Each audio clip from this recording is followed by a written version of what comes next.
Thanks for watching. Don't forget to like, comment, share and subscribe to Mufti Tariq Masood, famous scholar. Salman کو 4 سے زیادہ کی پابندی لگائی ہے. اس کی بہت ساری حکمتوں میں ایک حکمت یہ بھی ہے کہ اگر 4 سے زیادہ کی اجازت ہو جائے نا تو عورتیں اتنی پیدا نہیں ہوتی ہیں. نتیجہ یہ نکلے گا مالدار لوگ کروڑ پتی لوگ 20 رکھ لیں گے, غریب آدمی کو مارکیٹ میں ایک بھی نہیں ملے گی. سارے جو ہے نا عورتیں تو زیادہ دولت کو دیکھتی ہیں نا, تو بڑے بڑے مالدار لوگ ایک ایک بنگلہ لے کے دے دیں گے. وہ بعض غریب عورتیں وہ کسی مالدار کی 20ویں بیوی بننے کے لیے بھی تیار ہو جائیں گی. وہ کہیں گی اتنا پیسہ ہے, چلو 20ویں دن باری آئے گی لیکن پیسہ تو روزانہ آئے گا نا اتنا. تو جو بڑے بڑے ہیں نا اربوں ڈالر جن کے پاس ہیں, تو غریب کو ایک بھی نہیں. تو اللہ نے کہا 4 پیدا 4 بھی نہیں ہوتی ہیں, لیکن 4 میں ایک بیلنس رہے گا کہ چند لوگ ہی ہیں جو 4 کر پائیں گے, جو بہت مالدار ہوں گے, اور کچھ 2 کر لیں گے, زیادہ تر 1 کریں گے, کچھ کنوارے گھومیں گے. کیونکہ عورتیں اتنی تھوڑی پیدا ہوتی ہیں. جو کنوارے گھومیں گے وہ کیوں گھومیں گے؟ وہ ہوں گے جن کو کوئی خاتون لفٹ کرانے کے لیے تیار نہیں ہوگی. یہ لوگ کہتے ہیں نا عورتوں اور مردوں کا ریشو تو برابر ہے, تو بھائی برابر تو ہے, لیکن فطرت یہ چاہتی ہے کہ بہت سے مردوں کو بیوی ملے ہی نہیں. حقیقت ہے یہ. اس لیے اللہ نے بیلنس برابر رکھ کے مردوں کو زیادہ شادیوں کا حکم دے دیا تاکہ بہت سے مردوں کو بیوی نہیں ملے.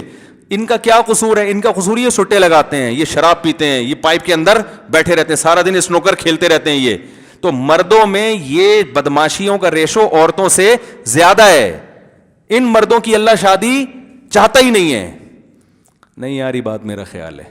جو اللہ کو پتا تھا نا مرد اور عورتیں برابر تو ہوں گی, لیکن بہت سے مرد بے روزگار ہوں گے. عورت کے لیے بے روزگار ہونا کوئی عیب نہیں ہے.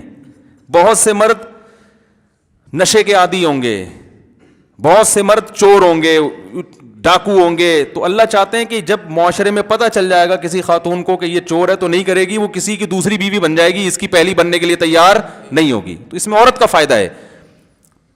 سمجھ رہے ہیں کہ نہیں سمجھ رہے؟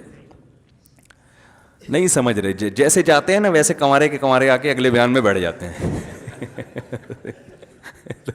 سمجھ رہے ہوتے تو کچھ تو فرق پڑتا. باقی دوسری شادی کی شرائط بھی ہیں, وہ تو میں بیان کرتا ہی رہتا ہوں. عدل ہے, حقوق ہیں. جو حقوق ادا نہیں کرتا وہ شہوت پرست ہے. تو جو بھی مجھ پہ الزام لگائے نا لوگ, بہت زیادہ یہ وائرل ہو رہی ہیں چیزیں اس قسم کی, ابے یہ تو شادیاں کرتا ہے, ابے یہ تو یہ کرتا ہے. میں افسوس ہوتا ہے جب صحیح اہل حق, کسی عالم جو اہل حق ہوں ان کی طرف سے ایسی بات سنتا ہوں تو پھر مجھے بہت غصہ آتا ہے. تو جس نے ہے بیٹھ کے بات کرے بھائی.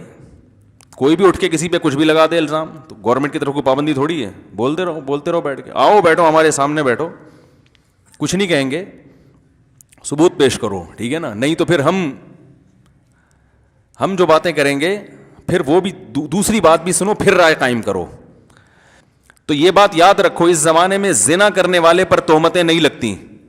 شادی جو کرے گا نا خدا کی قسم اس کو معاشرہ بھی ذلیل کرے گا, اس کے عیب تلاش کرے گا. اور بہت افسوس کے ساتھ کہنا پڑتا ہے, بعض, سب نہیں, بہت سے علماء بھی اس کے پیچھے پڑ جاتے ہیں افسوس کے بعد.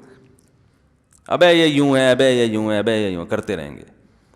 بھی کیا ہوا, ایک صاحب نے, میں نے بریانی منگوائی نا ہوٹل میں, کہیں جانا ہوا, وہ کہہ رہے تھے مفتی صاحب ہیں تو یہ تو سادہ چاول کھاتے ہوں گے بریانی میں نا.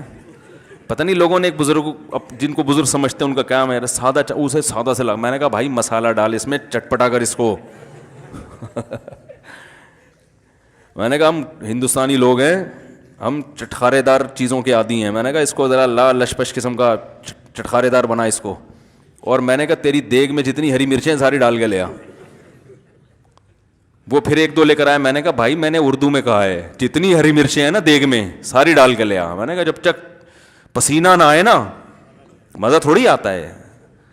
باقی یہ کہ اس سے ہاضمہ خراب ہوتا ہے, ہاضمہ گیا سمجھ رہے, ہاضمہ گیا, کھانے دو یار. ہمارا ہاضمہ الحمدللہ فی الحال خراب نہیں ہو رہا, جب ہونے لگے گا تو پھر غور کریں گے اس میں. ابھی تو کھا رہے ہیں یار.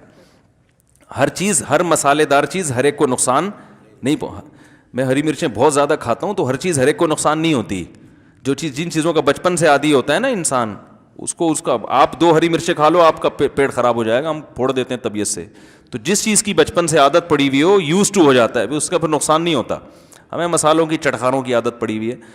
تو میں ان سے کہا, میں نے کہا ان سے بولو جب نیمبو نچوڑ کے اس میں ہم کھا رہے ہوتے ہیں اپنے خرچے پہ تو آپ کو تکلیف نہیں ہوتی, تو ہم مزے کے لیے اگر شادیاں کر رہے ہیں تو آپ کو کیا تکلیف ہے. اور دوسری بات یہ کہ شادیاں تو مزے کے لیے اس زمانے میں انسان کر ہی نہیں سکتا. جو یہ کہتا ہے نا شادیاں مزے کے لیے کر رہا ہے, وہ تو خدا کی قسم میرا خیال ہے اس سے بڑا بیوقوف دنیا میں پیدا نہیں ہوا, کیونکہ مزے اڑانے کا شوق دنیا میں ہر ایک کو ہوتا ہے. کتنے لوگ ہیں بڑے بڑے مزے کی کام کر رہے ہیں لیکن شادی نہیں کرتے, ان کو پتہ ہے یہ مزے اڑانے کی چیز نہیں ہے. کبھی آ کے ہماری لائف دیکھو, آپ کو پتہ چل جائے گا کہ کتنے مزے اڑا رہے ہیں. یہ آپ کو دیکھو نا, آپ پاگل. میرے ساتھ بعض لوگ میرے قریبی دوست ہیں, میں کہتا ہوں 24 گھنٹے میرے ساتھ رہتے ہیں, وہ کبھی کبھار نا کہتے ہیں صاحب آپ کے ساتھ رہے, دوست ہیں چلو بھائی, تو کہتے ہیں یار آپ کے سر پہ بال کیسے قائم ہیں, کیسے ہیں؟